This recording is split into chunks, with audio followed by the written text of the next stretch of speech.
Hey guys, welcome back into college football now. We here at Chat Sports just released our second batch of CFP projections. I'm Lena Bond here with Tom Downey and James Yoder. We're going to break it down for you guys, starting with 25. Now, Virginia Tech, they make an appearance there, followed by Syracuse, Florida, Michigan State, and NC State, gentlemen. There's one team here, in my opinion, that has any legitimate shot of making the college football playoff, and that's number 22, Michigan State. They've got big games coming up against Penn State, against Michigan, against Ohio State, over the next 7 weeks or so. They win those three. Listen, they're in the playoff if they win the Big Ten championship. What if NC State somehow goes undefeated, including a road win over Clemson? Crazy. Gosh, I mean, they're not going to do it. I actually can't imagine a scenario where they make the playoff. I really can't. I'm not even joking. I think that they would get left out over one loss. Big Ten champ. 20 through 16, we have Colorado, Texas. Are they back? I don't know. People are talking. Wisconsin's there at 18. UCF, they're there at 17. And the Miami Hurricanes are sitting pretty at 4-1 at the 16th spot. I'll echo the sentiment there. The only team here is the Big Ten team because they've got 2-3 games against what'll be top 10 teams potentially to win. Cannot believe you're slandering the defending national champions like that, James. Yeah. So by the way, Even though you're right. point. I'm going to point this one out. Scott Frost, he is the king of fraudulent national titles. Remember 1997? Yes, 97 claims a national title, and then 2017 he just makes his own national titles up. He's not going to get one this year, that's for sure. I love it. 0-5 after Saturday. I love it. I love it. We'll take it to 15 now. The Oregon Ducks, they're sitting there. Probably would have been higher if they could have pulled out a W versus Stanford a few weeks ago. The Michigan Wolverines, they're at 14. They got one hell of a schedule coming up, so it'll be interesting to see where they fall in the coming weeks. If they win those 3 games, are they number 1? What happens to Notre Dame? 3 games? True. The next 3 after this week. That Wisconsin, Michigan State, Penn State. Maybe. Back to back. And with a bye. Depends on what happens to Notre Dame, but I do think they get into that one-loss team that's in the top 4 that we've seen in the past. Sure.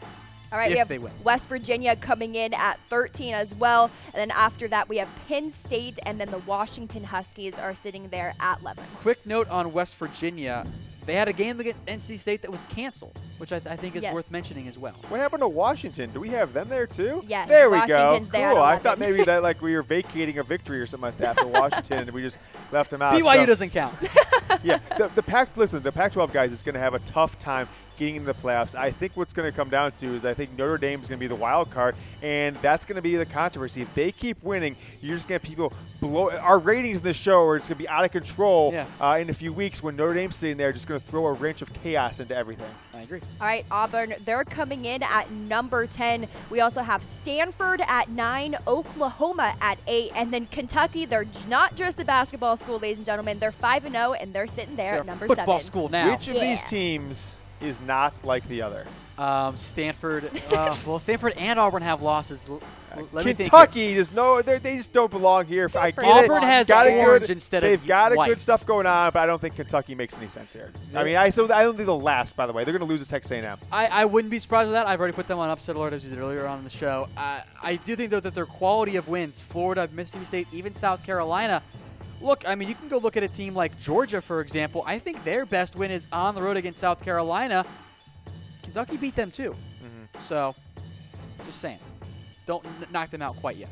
All right, CFP odds via BetDSI. Alabama is at the top, followed by Ohio State, Clemson, Georgia, and Notre Dame. Oklahoma plus 2,100, followed by Washington, Michigan, LSU, and Penn State. And gentlemen, where do you go if you want to bet on any? I'm still putting more money on LSU this week. They went from 3,300 to 4,200. I don't know. I'm putting like as much money as I can afford on LSU. Go. BetDSI, chatsports.com/bet. CFP 120 gets you 120% bonus cash. Are you still inflating the odds on Michigan by putting money on them every week? Probably, yeah. Keep promoting that, yes. All right, guys, we'll take it to our top 6 now, and thank you to BetDSI for sponsoring the show today. Clemson, undefeated, they're at number 6, followed by Georgia at number 5. Alabama is at 4, Notre Dame 3, Ohio State Buckeyes number 2, and then the LSU Tigers sitting pretty at number 1. Clemson and Georgia, they don't have the resumes, and I think that there's kind of really a drop-off after the first 3 to number 4 and then again to 5 and 6 because Alabama doesn't have the best resume, I don't think, but it's been so dominant. It has. Like, they've crushed every single team that they've played this year. Yeah, and in the tradition of if we were doing the AP poll and the coaches kind of make the BCS or anything like that, Alabama I think would be unquestioned #1 based on the old everybody sits in their own isolated echo chamber and goes forward from there. But as the playoff committee, the Chat Sports playoff committee in particular, puts out the rankings, then this is how it is. Alabama's not #1. They have not done enough. LSU, Ohio State, Notre Dame have proved a much more just better resumes right now. Different than the AP or the coaches poll. Those polls are very much tied to, well, this is how they were at the start of the year. So if they lost the game or they haven't lost, how can we move them down? Like, I get that, and frankly, Alabama I think should be the unanimous team in the AP poll if you're not going to vote for LSU. Yeah, There's one guy voting for Clemson who I hate. It should lose his vote no matter what. Same guy who probably voted for Florida State, right? Frankly, I think that Notre Dame and Ohio State also have strong cases to be #1 because of what they've done. Notre Dame maybe a little bit less so because 2 good wins, Michigan, Stanford, they were at home. Ohio State, TCU should be a quality win, but they're not quite yet because they've kind of fallen apart. Almost lost to Iowa State this week, believe it or not. But that Penn State win. Oh, I mean, boy. look, Ohio State could and probably should. They just look like they've got great coaching. They've got a great player. They pull these games out every year. They could have 2 losses, be maybe out of the top 25 altogether. But as such, they win those games, and that's what teams who win national titles make the playoff do, Tom.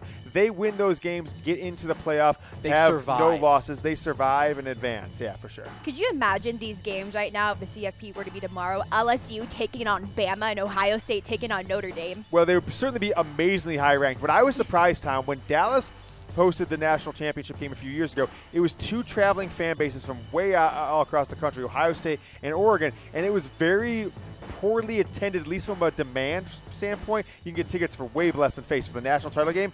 Alabama, Georgia this past year, tickets were 5x face value, and that's what you'd have with these 2 matchups here. LSU, Alabama, they'd be playing down in Miami. That would be insane. And then Ohio State, Notre Dame would be playing here in Dallas, actually, with the semifinalists. That would be just out of control, pandemonium. Tickets would be great. So it really depends on location and then the matchup. I mean, 2 SEC teams, 2 Midwest powers, that would be amazing. And 2 teams that travel well, too, Ohio State and the Irish. Yeah, absolutely. There'll be some great matchups. So as we take a look at this top 6, one last time, gentlemen, what is a team here you see in the top 6 that you don't see moving forward, being in the playoff? I think it's going to be LSU because they've got Georgia and they've got Alabama down the stretch. And I would probably say this is the year. Last year was maybe a little bit of an anomaly. Ohio State lost that game to Iowa, or they would have taken Alabama's spot in the national title game. They got 2 teams in the SEC this year. I think that will not happen again this year, even though the SEC is very top-heavy with those 3 undefeated teams sitting there in the top 5. I think 2 of those teams we knocked out, probably Georgia and LSU, both of them by Alabama. One loses another one to each other, but I think Alabama's going to beat them so badly that it's not going to matter. Now, where Georgia got lucky last year, maybe Alabama got lucky, is they didn't face each other in the SEC title game. Auburn faced Georgia, and so you basically got the extended SEC title game a month later in the national title. Well, James, you took the words out of my mouth. I think LSU's schedule is just too daunting with Florida, Georgia, Mississippi State, and Alabama all coming up in the next couple of weeks. All right, guys, thanks for tuning to College Football Now. We'll be back this weekend with some college football highlights. See you then.